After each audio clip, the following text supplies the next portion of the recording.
Welcome back to the Nullified Take, where we've got the TNT takes for you on the amazing race 33. I am joined today by Raquel from the most dominant female team in season 33, and I believe the second most dominant female team ever to play the amazing race statistically.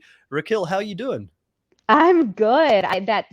Someone threw that stat out at me when the finale, and I was like, wow, to be the second best all-female team to be on the show is incredible because I look at myself and I don't feel like we're the second best, all-female team, but I'm really proud of us and we put our best foot forward and like my 94-year-old grandpa says, I mean, just do the best you can, and that's really all you can do. Some things are out of your control, and you just have to give it your all, and that's what we did, and it helped for us. Yeah, well, the one team that I think did better than you guys actually went on to win the race. So, I mean, if you won the race, you probably would have been on par with them, or maybe even would have beaten them on that placement. So, I mean, I know it must probably still sting even right now thinking about how close it was on the race. Yeah, it's we finished filming in October of last year, and after it's really hard, right? And you have several months until the show was actually airing to kind of heal yourself from those wounds. And because we knew it was so close, I think if we came in third place, where it was a total blowout from first to second, it would be a little easier. But the fact that we were so close to winning the Mhm. whole thing and then having to watch the finale all over again, it definitely hurts, but I've definitely made peace with it, and I'm in a much better place with it now. But at the end of the day, I mean, I'm lucky. Like the show reached out to me asking me if I wanted to do this, and this was never a dream of mine. And I'm so honored and privileged to be able to be given this opportunity to do this, but to still come in second place and win some amazing trips. I mean, I have to count my blessings, and my life coaching business is just thriving right now. And so you really just have to look at your glass half full.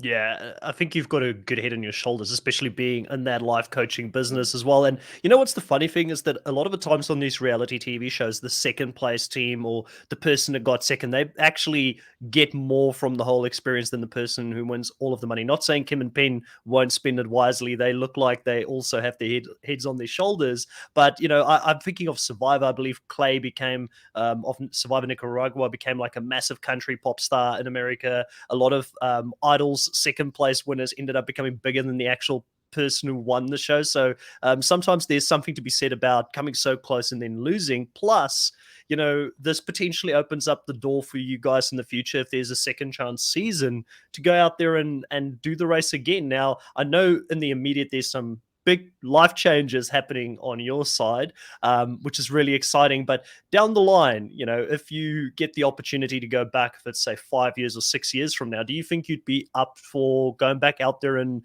trying to finish the race and get that first place? Chris, I say never. I would say at this very moment, just with all the changes that are happening in my life, no. But you never know. I mean, there's still this kind of, I'm a very competitive person, and there's still this burning drive within me to kind of, see what else we can accomplish. And it is such a cool experience. And, Kayla and I, as you guys saw in the race, like we got along so well, and we just really like adore and love each other. And so I would do it again with her. But I don't know. I mean, I really have no desire to be on TV again, to be honest, but you never know. We'll see. Yeah, I've got a feeling that call's going to come just because you guys were so impressive this season. And I do think you're fan favorites as well. A lot of fans were very excited. When I did the interview with Kayla, everybody was asking me, where's Raquel? And I said, I'm working on it. She's got a few things going on in her life at the moment as well, but we'll get her on the podcast. Do you want to talk to any of it? Like you got married, you're, I believe pregnant. So it's really Yeah. exciting news. How's all of this sitting with you So after the race? so many crazy changes. I married my best friend, and that has been awesome. It doesn't like marriage, people always ask, does it feel different? It doesn't feel that different, but it's also different in the sense of like you're kind of stuck together. You have this bond, you're bound with the certificate. But yeah, so I got married, and we're having a baby. So gonna announce this week on my social media if it's a boy or girl. People are guessing. I always love to hear what people have to say. But yeah, so a lot of crazy life changes, and I'm really excited, and I'm super happy and I'm super blessed, and my life coaching business is doing great. So I feel like I just have an abundance of really awesome things happening in my life right now. That's so awesome. And with doing the race, has this brought more business into the life coaching business? Because I know it's a business where you're self-employed. You've got to go and market yourself and put yourself out there. Has doing like the amazing race and doing pretty well on it sort of help with getting more people to come over and want to sign up for life coaching? Yeah, it's a great question, Chris. I'm really lucky. I think part of, obviously being on the show, I've had a bunch of more followers on social media, and I've never been a social media person. But people Mm. actually want to follow me now, and people want to watch like my videos and read my posts, and I'm like, this is so weird. Like I'm just me, you know. I think that, Kayla and I really handled the show really well overall, and the stress and anxiety and the craziness and the ups and downs that come with being on the race. And I think it just really helps with my life coaching business. People were able to kind of see the person I am and how I handled pressures and stresses and things like that. So yeah, I've been really lucky. I mean, I've had a bunch of clients sign on, and my business has like doubled, which is awesome. And I'm making a difference in people's lives, and that's like the best feeling. And it gives you such a purpose. Like you could be so happy with your significant other in your home life, but if you are unfulfilled at work, there's still a piece of you that's missing. And to be able to like have such a purpose with what I do, and to see my business grow, and support so many people in whatever way they need, and see their lives change, it's really rewarding. Yeah, I can imagine. Now, you did something completely different prior to going on the race. You were a flight attendant. What sort of inspired, like, I know obviously both yourself and Caleb were made redundant during the time of the pandemic, which, obviously it probably would have been a big shock. And Kayla spoke to the fact that a big part of your identities were traveling and like always being on the move, and that got ripped away from you very suddenly. What sort of inspired the move towards life coaching? Was this something that you were always interested in, or was it just the perfect storm with everything that was going on at the time? Yeah, so this was an idea that happened during COVID, in the beginning of COVID. I was actually going to go, so most of my family, they're in the psychology field. And so I was going to go get my master's in clinical psychology, and just having paid off all my student loans, I had $50,000 of undergrad debt, and just the idea of thinking about having, 60,000 plus of graduate debt. I was like, oh, I don't know if I really want to do this. And then, just with all the mental health issues that are currently happening with COVID and continuing to happen right now, as our Mm. world has changed indefinitely. I just really saw a business of life coaching. And so I started this during COVID, and, then with the race, I mean, things have just really picked up for me. But yeah, I mean, I'm still a flight attendant. I still fly for American Airlines. I have people that recognize me on the airplane, or they'll just stare at me really weird, and then message me on social media after asking me if I'm Raquel. I'm like, just say hi to me. I won't bite. But I still do that. I just do it really like infrequently. It's changed a lot.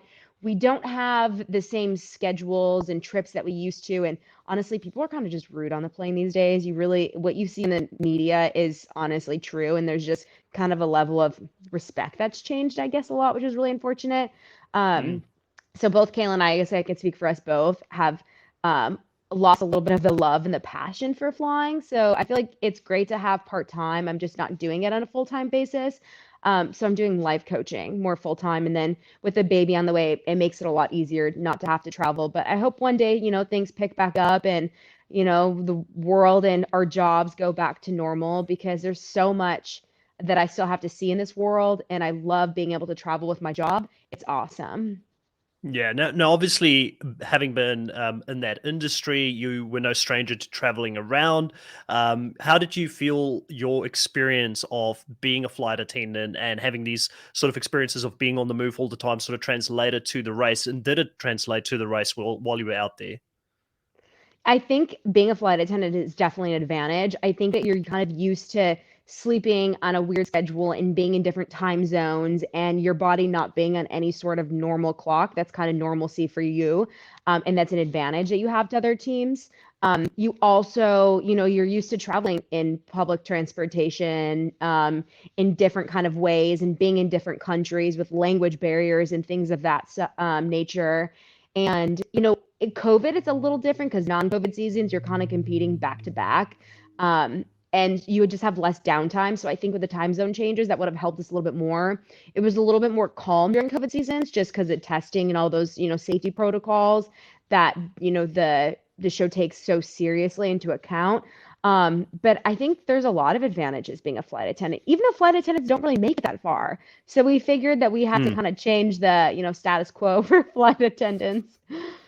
No, one of my co-hosts for the challenge on the Nullified Take, and she's also got her own channel on YouTube. She also covered the Amazing Race 33. She's a flight attendant, and I know she was shouting for you guys, or she used to be a flight attendant, so she went through a lot of the same experiences as well. And it's always interesting that flight attendants haven't done better in the past on the show.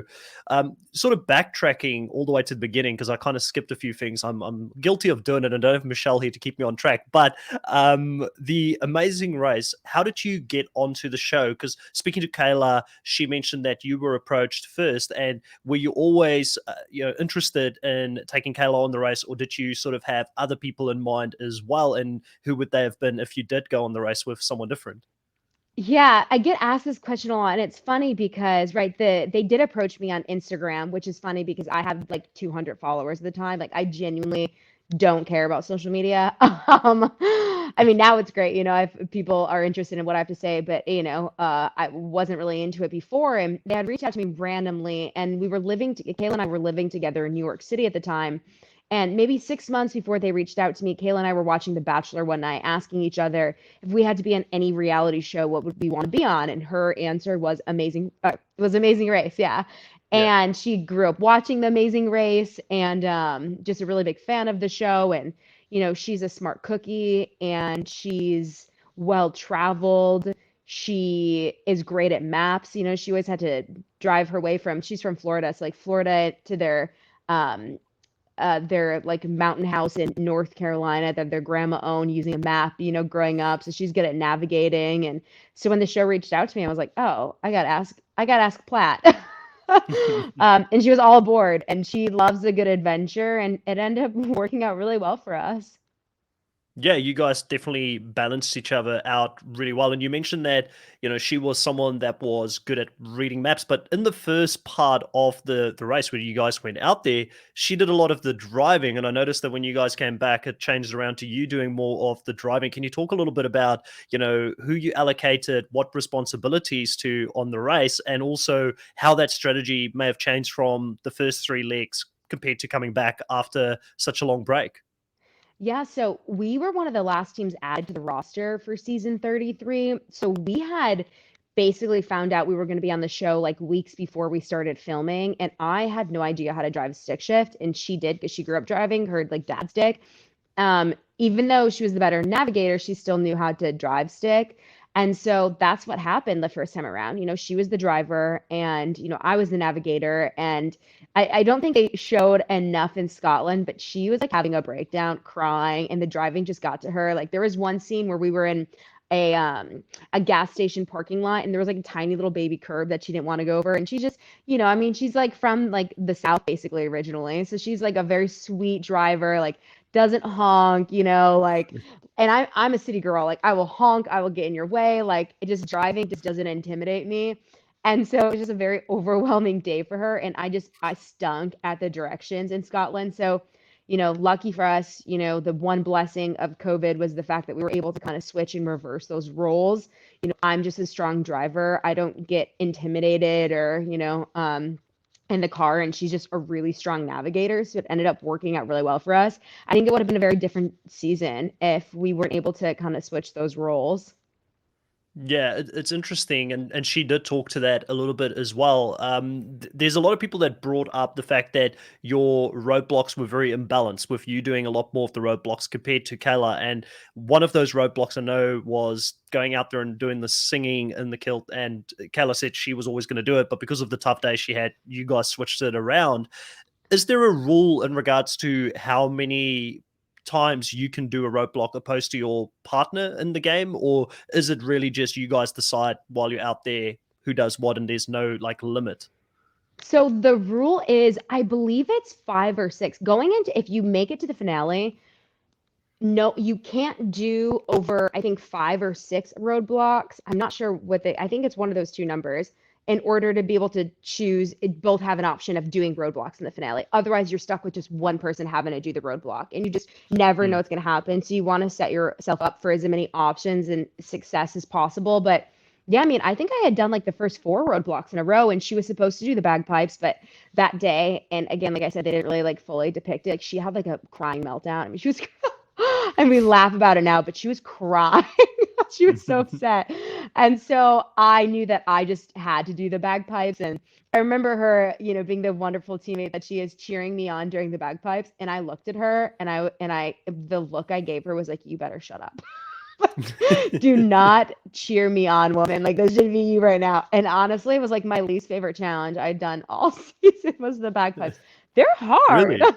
Really? Yeah, putting it together was tough. I worked with Coach, and thank God we worked together. But and she's definitely the musically inclined one and better at putting things together overall. So Kayla would have definitely crushed that one. I didn't realize that it was. I think some of the roadblocks that you look at or the tasks on TV doesn't always translate to the audience as well in regards to which ones are the most difficult ones out there. You mentioned that this was the one that was your least favorite one. Is there any other sort of roadblock or detour that stood out for you where you felt like the edit didn't give it justice and it was a lot harder than probably what people even knew going into it? I would say what else frustrated me kind of goes hand in hand and not being great at putting things together. The mule challenge. It wasn't terrible, but on the side of the mule where you had to put the milk cartons on, there were like these metal bars and they had to face a certain way. But one of the bars, you couldn't tell, even if you flipped it, that it was the wrong way because it kind of was shaped the same way no matter what. And we were so like stomped at that competition or at that challenge that it just was really frustrating. So it was kind of just annoying because we literally could not figure out, kind of like the final challenge too. We could not figure out what Mm. we were doing wrong. We thought we had it right, and then you're just sitting there and you're clueless and you're getting frustrated. Obviously, the last one was a really hard pill to swallow. That was Yes. definitely our least favorite. Another one I didn't like was the finale. We had to do the sound one with all the different like tools that had to kind of match up different things that have happened throughout all of the 33 seasons. That was just kind of really like tedious. And a pain in the butt. But yeah, those are probably my least favorite ones. Obviously, the rocks nobody liked, but you guys could, Oh, yeah. as the audience, everyone could tell how grueling that was. And lucky for me, I liked it more than everybody else because I finished it first. It was a really good feeling. But yeah, they all kind of have their own pain in the ass qualities. Yeah, I can imagine. The rock, I think for me as an audience member, like I would probably be like Dusty out there if I had to go look at those rocks. Like I would want to lose it, to be honest. I struggle enough just to be still, and in the Yeah. moment. And that's something that you kind of did really well, obviously coming back, having your Zen out there. And being able to relax when you're doing it. Because I think if you lose your cool, you don't know what you're doing out there, or you're Yeah. probably losing it. But one of the things that stood out for me on that challenge is you're seeing all these rocks out there. It must be really hypnotizing as well because they all look the same when you're going out there. So, like, how long were you out there? I know Dusty was out there for like 4 hours. How long approximately do you believe you were out there looking for it? Because I know you guys were first out of there. Yeah, we did it the quickest, so it was an hour and a half. I believe Arun did it in two, even though he finished third. Kim did it in 2.5 hours, and I think Dusty was like 4.5, 5 hours. Like it was something like ridiculously long. A poor guy. I mean, that was Yeah. really hard to watch him do that. But it's hard because they make you once you turn it over, you have to put it back the exact place you found it and face down. So it's like you never know what you've touched, and everything looks the same, and you're just touching every single rock, you feel like. And it's really overwhelming because you also have in the back of your mind the thought of, what if I'm the last person out here and there's only one gold coin left to find? It just feels very defeating, and it's like a needle in the haystack. It's just pure luck. It's really all it is. I mean, I think there's technique involved in terms of like keeping your mind calm and being still and just having faith. And it sounds kind of cheesy, but it's true. I think it definitely helped. I think Arun was also really calm, and he was the second fastest person to find it. So I think there's something to be said about it. But at the end of the day, it still is just pure luck. And I forgot to mention, I sucked at the Domates challenge. That was frustrating. I totally messed that one up. And I eat Domates all the time, so I just royally screwed that up. Attention to detail so important in the show. And I mean, you obviously, Yeah. even with this rock challenge, you guys had to remember the coin going into that last challenge. And I believe it was one of the things Yeah. that a lot of teams and yourself struggled with getting that right as well. What was your strategy in regards to keeping notes or, staying on top of everything that's happening on the race? Because to me personally, I feel like that's the most intimidating thing about potentially doing the race. If I was ever to do it, I feel like I've got a really, really bad memory. So, like, what advice could you give to someone going into the race to keep notes and to keep track going into the end for this? I mean, the coin, who would have thought that would make its appearance at the end? I know, it's crazy, and just the color of the candy, like the challenge, we had done 2 challenges Yeah. before that final. It's so important to take notes. It's because everything about the show is, I always say don't make it harder than it is. Things are right in front of you, but it's attention to detail. And when you're stressed and when you're rushing, you miss the most important things. And I think that's how people ultimately lose. It's how we lost. Um, but you write everything down that you see that day and you're taking notes through. I mean, Kim did such a great job with this. Like after everything, she took insane religious notes. And Kayla and I did too. We Mm. took a lot of notes. And, at the end of every leg, we would write everything down and study it at night. I mean, like crazy people, you just every detail, the color of things. But there's just so many things that, make up tiny details on the show that it's so easy to lose it. And, to forget something, or was it pink and purple or was it blue and pink? It's just the most Mm. like, tiny finite details that you need to know. But the color of the stone, it was hard because I didn't examine the stone, the coin. I just knew that it was gold and it said find a gold stone. And when I looked at it, it was bright gold. And it was just hard because in the finale, I just don't remember. I still to this day doesn't even like look like the same coin to me. But, I guess it was like there was a certain face on the coin that we had to look for, and I didn't look for the face on the coin. So Mm. it just is it is what it is. It's attention to detail. And like with the candy, we didn't realize that we had to be paying attention to things that were happening necessarily that day that could be in the finale. Candy confetti candy is usually colorful, right? And Yes. just this stupid detail of it was There gold would be a and lot of red, like the us. Amazing Race. There would be a Yeah. lot of us that would make the exact same mistake. I mean, I think it was Yep. pretty brutal, to be honest with you. Kim and Penn seem to have like a lot of transferable skills that they have in their everyday life that kind of made its way into the race. There was a lot of performing arts and things like that, and they just seem to do really well in this race. Did you guys look at them as a threat early on, or do you feel like because they were this lovable older couple that kind of lowered their threat to a certain level where you guys are calling them like the mom and dad of the race type of thing? Do you think that gave them a little bit of protection almost out there doing the race? I saw through it very early on. By leg 3, they had just blown everybody away in Scotland. And when everybody was struggling in Scotland, I mean, I think they were done like an hour and a half before everybody. And that they Mm. just blew everyone away. And I knew right then and there, I was like, oh, they're a force to be reckoned with, and they're one of the best teams, if not the best.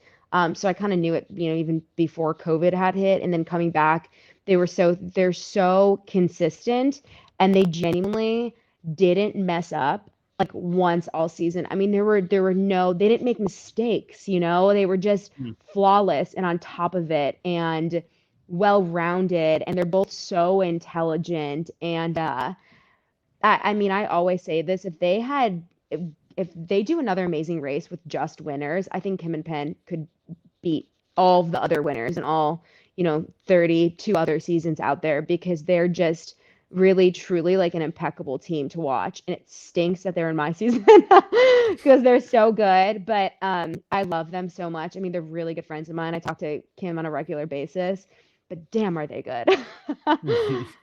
Yeah, it was really impressive to see them perform this season, and I agree with you. I think your final three, you guys were so balanced going into that final three. Mhm. Like everybody had a decent CV or resume going into the finale of having won some legs. And for your team, what was really impressive is that you seemed to just be getting stronger and stronger as the race continued, and you went in with a high of having won 2 in a row, going into the finale probably as the form team.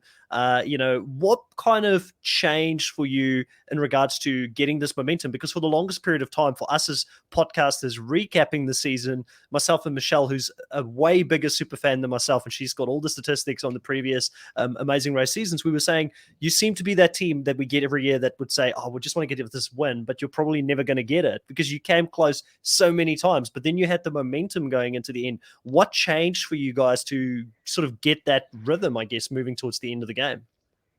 Yeah, I think the change for us was we really started taking control and of the race. And what I mean by that is like slowing things down and being able to on detours, there would be certain clues like the sausage race or the bartender race in the sausage and case the one in Lugano, Switzerland. And we were like, okay, well, sausages, you just go from one place and then you make the sausages. The bartender race, you have to bring 12 bottles and 12 bags of chestnuts. That just seems like a lot of back and forth and more, places you have to go to. And so we really just kind of took a step back and started evaluating things more, slowing the pace of the game down and just being more critical thinkers, figuring out with roadblocks who would be a better fit, what strengths, because you only have clues to base it on. But, if you just slow it down and you really just start understanding it as a game a little bit better. Hmm. And we just started trusting ourselves. We started really realizing what we were capable of, and just really trusting our intuition and knowing that we could do just as good of a job as anybody else. And when you start kind of building momentum, it's like you start just really gaining confidence. And I was a good driver, she was a good navigator, we just both are very good at different things and worked really well together. And I think just us getting along and being as great of teammates as we were really helps, because I think that other teams kind of crumble and they start breaking under pressure. And we just started gaining a lot of confidence. And I think the fact that we really did work so well together just really helped us in the long run, because, we never fought. We never, got at each other's throats, and we had each other's back the whole time. So I think it makes a difference. You also seem to, like you mentioned in the beginning of the podcast, you're someone that's extremely competitive. And I do have a question actually for that. Like, did you compete in other sports or things like that growing up? Where does this competitive drive come from? I guess going into the race. Yeah. Yeah. So Kayla is the athlete between the two of us. She played, college soccer. I mean, I played tennis for a little while, but like nothing like competitively and like to such a level. No, I didn't. I'm just a competitive person, and I'm competitive with myself and always wanting to be better. And I just, when I see good competition around me, I want to be just as good as them. And I think a lot of competition can be, especially with a show like The Amazing Race, psychological, and I'm super into that kind of stuff. And so, I think some of the people that won on the show, like Arun and Natalia and Kim and Penn, are like diehard fans and have watched the show, all of the seasons, 3 times over. And for me, I didn't come in with, as much kind of knowledge but like I really understood, what the Amazing Race kind of entailed and stuff. And, not Mm, to the point where I mess up the domades and, minor details, because that stuff happens, but just kind of like the pacing and everything, and learning to kind mm. of control the things you can and really slowing it down. And not being so stressed and working well under pressure and things like that. But I mean, I'm just a competitive person. Ask my husband. He's like, you try to compete with me with a bunch of stuff. And Yeah. I'm like, I don't mean to be. I guess I'm more competitive than I realize, because I still am like, I guess I realize now after the show I am really competitive. Oh, well, I feel like you need to have that drive to be successful in the race in any case. Um, the question I was going to ask, because you had this competitive drive when you guys were out on the show, it seemed like you were the cutthroat team that would make all the ruthless decisions to be able to get to the end, right? And the edit kind of had you portrayed in such a way slightly as well when you left. I can't remember if it was Lulu or Lala behind in that specific roadblock, which Kayla spoke a little bit to it, saying, you had a very competitive person with you running through the canyons as well. She was the only girl wanting to beat the other guys, and you guys just went for it. But it did seem like you guys would make those decisions to get ahead, which is fair. It is a race for $1 million at the end of the day. If it came down to something like a U-turn, would you have used the U-turn if you had the opportunity to better yourself in the game? Kayla and I had talked a lot about this during the season, then even after, because we never knew when a U-turn was coming up, and we always kind of assumed that it would inevitably come up as they do in previous seasons. And this season was different, but I mean, I kept saying, even though I'm close with a lot of people, but I'm probably closest with the Holdernesses. But I always said, I'm like, Kayla, we need to U-turn the Holdernesses. She's like, no, we need to U-turn the boys. I'm like, no, they're a bigger threat. So she didn't want to U-turn anybody. I guess maybe I'm more competitive and cutthroat. I would have, because, at the end of the day, it still is a race, and, you don't want to backstab anybody and sabotage anybody. And I think that, I had kind of a different view on how that Lulu and Lala situation happened. I didn't mean to be, cutthroat, I guess. I came at it with just kind of a different mentality and a different approach than I think what was maybe shown. But I mean, at the end of the day, it's still a competition, and you're still racing for $1 million, and you can love each other. But when you're racing, I mean, it's a game, and Yeah. you have to be competitive. I mean, and I think, just competing against Dusty and Ryan too, like they're super competitive. And the fact that we're like an all girls team, it just kind of like lit this fire inside of me that I wanted to like be as good as the boys. And it's funny because when it happened in the immediate recap, I was like, "Oh, that was dirty," like because I was big Lulu and Lala fans. They were my team Hmm. that I was shouting through for Yeah. the whole season. I just love their energy, such positivity, and seemed like a real fun team to be around. But then I looked at the next episode, and myself and Michelle came in, and I was like, you know what? I have to check myself on that, because if I was out there, I would have done the exact same thing. I know I would have, and just because you've got an all-girl team playing that type of game, you can't judge them differently from an all-boy team doing it, or a boy and girl team doing it out there. So I actually, in hindsight, really respected the move to continue to go, because any little advantage that you can get in the race for $1 million, you should be taking out there. So I thought ultimately you guys played the best game that you could, and that's what got you to the end. And it's interesting you mentioning that Kayla, and it came across in the interview as well, that she saw the boys as a big threat through a lot of this race, but they really went the opposite way in my mind compared to you, where you guys became stronger and stronger as the race went on. They really started losing their focus. And do you believe that, you talk about psychology and the mentality of being in the race?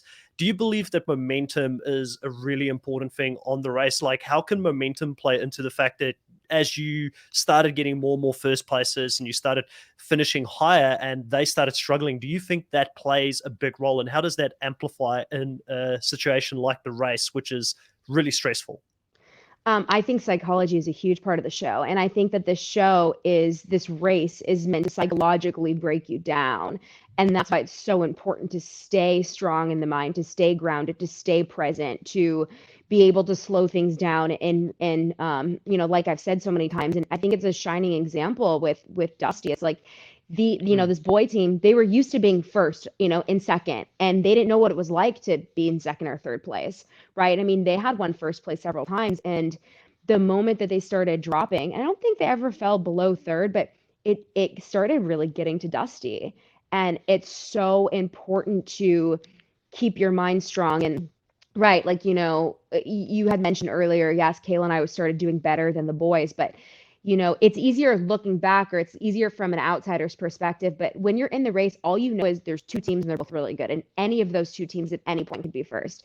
The boys have Mm. come far behind, and they're so insanely fast and athletic that just because they're in third or fourth doesn't mean they couldn't easily get into first place, right? We were last in the Domates and then still ended up in second place, finishing off that day. So it's really anybody's race. You look at everybody that's talented as the same level of threat, in all honesty, when you're competing in that very moment. Um, but it does help, the momentum that Kayla and I started doing better and better, and getting second place, I think 4 times, and then first place, twice leading into the finale. Yeah, that helps. That's confidence, right? That's momentum. That's everything's energy, and it feels good. And it's validating in so many ways. But you have to, I always said, it doesn't matter if we were second to last place the entire time. All it matters is how you come in the finale. And Yeah. there's only one time in the entire race do you need to come in first, and that's when it matters. Other than that, who cares? Focus on your own race and just try to get better. And that's really what we did. And I think that's part of the reason why we were so successful. But like I said, I mean, attention to detail, and that's what kind of, choked us up when it mattered most.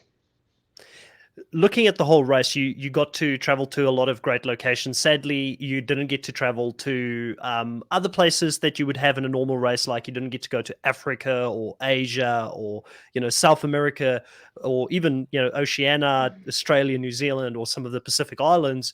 Is there a location where if you ever did go back, hypothetically, the stars aligned? 5 years, 6 years, 10 years from now, you're back on the race.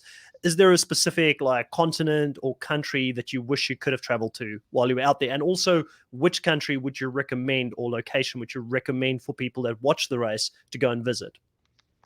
Love this question. I would want to go to Africa. I have always wanted to do a safari. I think that continent is so fascinating, so vast landscape wise, and it can be a total culture shock for somebody living in the United States in a big city. And so I am all about seeing things that are completely different than what I'm used to. And there's just so much to do and to see in Africa. I thought we were supposed to go there. I don't know. That's what I heard through the grapevine, but that would have been awesome. My favorite place that we went to this season would probably be Lugano, Switzerland. It was absolutely, I mean, breathtaking and just stunning and bougie. Really good, good food, good wine, beautiful people. Mm. And I think Dusty's actually going back and running some type of like triathlon in June. And I would go if I wasn't pregnant, but I'm really excited and he's in tip-top shape. And the man is an absolute beast and a savage and swims and runs 100 miles a week and bikes. And so I'm really excited for him to go back. That is exciting. And obviously, there's some rumors going around at the moment, and we can only speculate and talk to the rumors that your partner in crime, Kayla, is out there potentially doing another show called The Challenge, which is all about physicality and doing these types of activities. And you've mentioned that she's got a sporting background as well. How do you think she would do on this race? And who are you surprised from your season is not in that rumored cast? Because you had a couple of really good physical competitors this season. Um, if Kayla's doing the challenge, it's just speculation. I don't know if she's on it. I think she would crush it. She's a competitive cookie. I mean, she was the one that lifted me up during that one challenge that we had to get something, on a high tree branch. I mean, she's got some skinny chicken legs. And let me tell you, those are some powerful legs. She was that soccer player in college. So I think any type of physical challenge, she's great. And so if she's on it, I can't wait to watch it. I'm going to be sitting front row with my popcorn. But I feel like Dusty would be really great on that show. I think out of Mm. anybody on this season, I would think Dusty. I just think he's the biggest savage. And he would agree, like out of anybody, he's so purely entertaining. I wish that you saw, more of Dusty's just comedic genius, but he just would make for great TV. Yeah, it was interesting. I asked Kayla this question as well because obviously she does a podcast now with Dusty, which is great that they're able to do this. How surprised were you by the edit portraying this sort of girls versus boys type of thing going out there, and the way that they edited your reactions to Dusty celebrating and going completely crazy out there? I mean, it's just hilarious. I mean, we give each other shit, and at first, viewers took it the wrong way and thought I was a man hater or, such a feminist or something like that. And I'm all for women's power, but like, I just love Dusty, and that's just like our relationship. And of course, I'm gonna give him shit. Like, they took their shirt off like the first moment that they could, and as rightfully so. I mean, they have great bodies. I mean, they're chiseled. I guess if I was that chiseled, I would, wear a bikini more often too. But I had to make fun of it. I mean, I'm just, I'm a little shit starter. So, and they just Dusty before every leg of the race, he would, beat his chest in a animalistic, fashion and go nuts. And I mean, he was just an absolute buffoon sometimes, and he would admit it himself too. And I love the guy, but I had to make fun of him. It I'm was surprised too we fun have, and too yeah. easy not to. Yeah, I'm surprised we didn't see even more of it. I feel like we got the mild version of Dusty on the TV show. But I Yeah. also wanted to ask you, you had some great teams that didn't come back to do the race. Were there anybody that you felt like, this was really good that they didn't come back, or anybody that you think if they were to given another opportunity in the future, they would crush it out there as well? Because I felt like there were some strong teams that didn't come back as well. I think there were really strong teams that didn't come back. First of all, I think Spencer and Anthony would have done an amazing job. They know what it's like to be under high stakes, high pressure situations. I mean, their story is absolutely incredible, but I'm Mm. glad they didn't come back because we were in Scotland in the bathroom, and I guess the vents connected to their bathroom. And we had said something about you turning them, and they heard. And we found out about this after the show. We found out, COVID had happened, and we had to rush back to the United States and all of that. And they told us that they heard about that. And so I'm glad they didn't come back because they would have been right after us, you turning us. And they were fast and good. But they would be an awesome team to see come back. Coach and Connie were really good. I adore Coach and Connie. They're amazing. Ray and Caro would have been a really good team. I think they would have been an understated team. They're both fast. They're both sharp. I think there were a lot of really good teams that didn't come back, and it kind of, I mean, hey, it worked out for us. But I always kind of wonder, like, if everybody came back, what would the season look like? I don't know. It would have been an interesting kind of perspective to think about. Yeah, it would have been a very different season. And it's funny you mentioned Ray and Caro. I believe it was Dusty who also said that they would be an underestimated team if they were to go out and race again. Because apparently Ray has got some like Dusty said, there's similarities between Ray and Penn in regards to how Mm. they process information or something like that, which was quite interesting because I felt like their edit wasn't as big. But it's funny that I believe it was Ray and Penn that both struggled at the mailbox thing. So they both got stumped on the same thing where they had to get the mail to get into the train. So if their brains do process things in the same way, it just so happened that they both struggled on the exact same detour at the same time as well. I know. It's Um, just funny that was the hard one for them because, like, what's hard for one person is easy for another. So when you say, oh, what are the hardest challenges? It's like everybody has a different answer to that. Yes, yes. Well, listen, Raquel, it's been so great talking to you about the race, and thank you so much for spending time with us here. Now, I know you said that you're just getting into the social media stuff now. You're doing your life coaching. Is there any places that people can follow you or get to know a little bit more about what services you offer? This is your opportunity to plug it. Yeah, so I have a website. It's theraquelmoore.com. So it's TheRaquelMoore.com. You can go on my Instagram page. There's a link into my website as well. It's Raquel Moore _on Instagram. Check me out. If you're looking for some sessions, and we're all going through shit in life. Everyone's got something going on and something that they could use a life coach for, or some guidance, some tools, some resources. It's really life changing. And I always say, hey, invest in yourself. If you care about your health, both physically, mentally, spiritually, all of that stuff. You don't just do one thing, right? You don't just eat vegetables to be healthy. You don't just go for runs. It's all encompassing, right? And especially mental health more than ever right now is really important. And sometimes all we need is just guidance, tools, and somebody that can kind of lead us in the right direction and give us some clarity and insight, and help kind of undo a lot of these subconscious belief patterns that we live with that really weigh us down. So yeah, check out my website. And I'm assuming it's all digital. So are you taking people on from around the world? Doesn't have to be America necessarily. I have people all over the world. It's just all digital, which is the great thing. You don't have to come into an office anymore. It makes it easy. So I have all different age. I mean, I have clients from 18 to 72. So I have Wow. all different ages. I would say the average age of my clients, most people are like 40 to 55.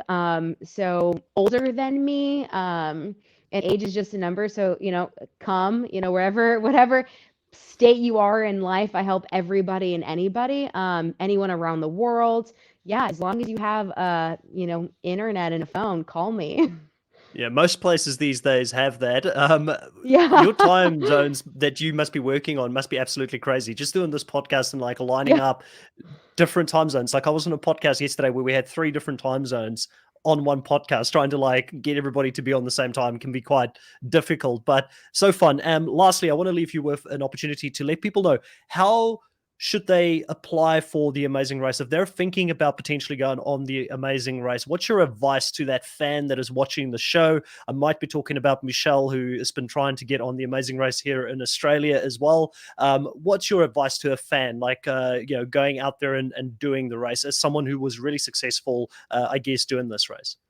So I had actually I texted Jesse, the main lead casting producer, and I was like, "Hey, what I have my own opinions on, how people should audition. What do you think about this?" And he was like, "Yeah, tell him that. That sounds great." I always say to people, be yourself, have personality. No one wants to see a wallflower on TV. No one wants to see somebody that's vanilla and boring. Like, be who you are. Don't hold back. Mm, Be excited about the show. Tell the Amazing Race why you're such a fan, why you love it, why you think you'll be successful.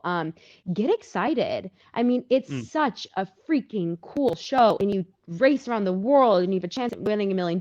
And no matter what happens, you still are in a once in a lifetime opportunity. So just be yourself, be excited, have personality, and just go for it. Do the audition tape. Be bigger than life.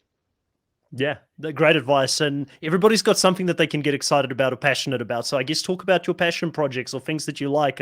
That's what I would give as advice if I were to apply for the Amazing Race myself. Raquel, it's been great talking to you. If anybody is still listening to the audio version or the video version of this, if you like this podcast, please consider subscribing. Please consider hitting a like on this. And we will catch you next time. Goodbye. Bye. Thanks.